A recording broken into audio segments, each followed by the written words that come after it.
आठवें वेतन आयोग को लेकर कुछ बड़ी अपडेट सामने आ रही हैं, जो देश के 50 लाख से ज्यादा केंद्रीय कर्मचारियों और 69 लाख से ज्यादा पेंशनर से जुड़ी हुई हैं। आठवें वेतन आयोग के लिए फिटमेंट फैक्टर क्या रहने वाला है, ये जानने की उत्सुकता सबसे ज्यादा बनी हुई है। केंद्रीय कर्मचारी संगठनों ने भी अपनी मांगें सरकार के समक्ष मजबूती से रखने के लिए अपनी तैयारियां शुरू कर दी हैं। कुछ ही दिनों में जॉइंट कंसल्टेटिव मशीनरी की national council staff side meeting होने जा रही है। चर्चा है कि इसी बैठक में कर्मचारी संगठन आठवें वेतन आयोग से जुड़ी अपनी तमाम मांगों की एक विस्तृत लिस्ट तैयार करेंगे, जिसके बाद उसे केंद्र सरकार को सौंपा जाएगा। इस पर गंभीरता से विचार विमर्श किया जा रहा है। दूसरी तरफ वेतन आयोग के लिए गठित 3 सदस्यीय पैनल भी पूरी रफ्तार से अपनी अंतरिम रिपोर्ट तैयार करने में जुटा हुआ है। 8th पे कमीशन की मंजूरी के वक्त खुद केंद्रीय मंत्री अश्विनी वैष्णव ने इसकी जानकारी देते हुए संकेत दिया था कि आयोग की अंतरिम रिपोर्ट पहले ही आ जाएगी।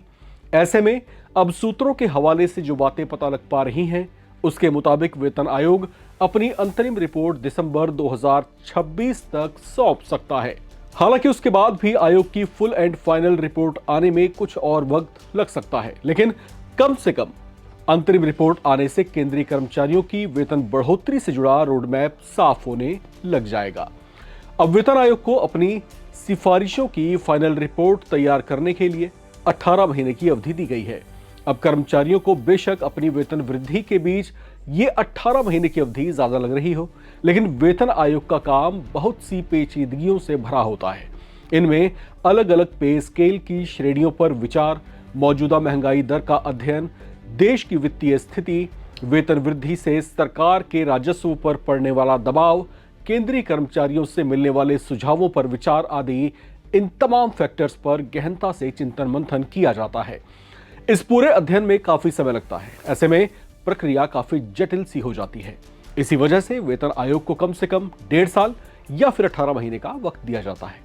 उनकी ओर से जब सिफारिशें सौंप दी जाती हैं, तो फिर उसे आगे लागू करने से पहले सरकार भी उसके तमाम पहलुओं की जांच परख करती है।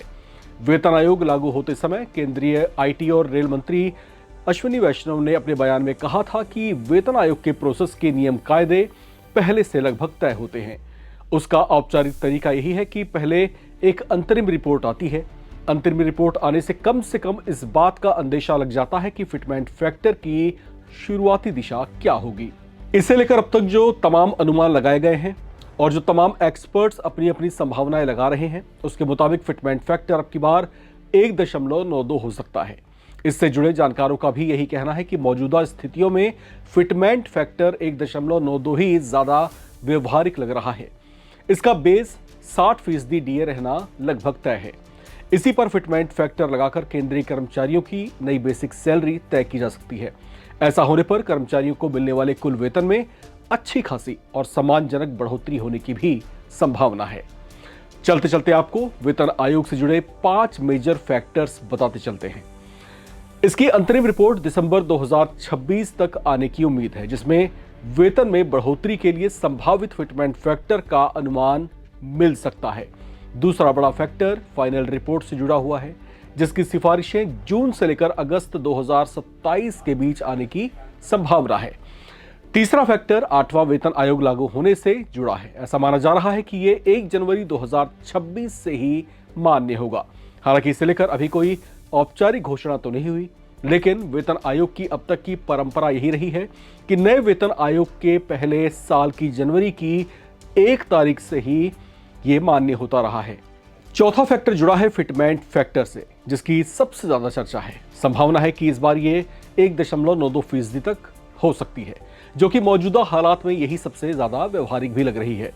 5वां फैक्टर है डीए या महंगाई भत्ते से जुड़ा हुआ। महंगाई भत्ता 60% के ग्राफ तक पहुंच चुका है। इसे नए वेतनमान में शून्य करके बेसिक में एडजस्ट किया जाएगा। तो ये वो तमाम 5 बड़े फैक्टर्स हैं जो तकरीबन तय माने जा रहे हैं।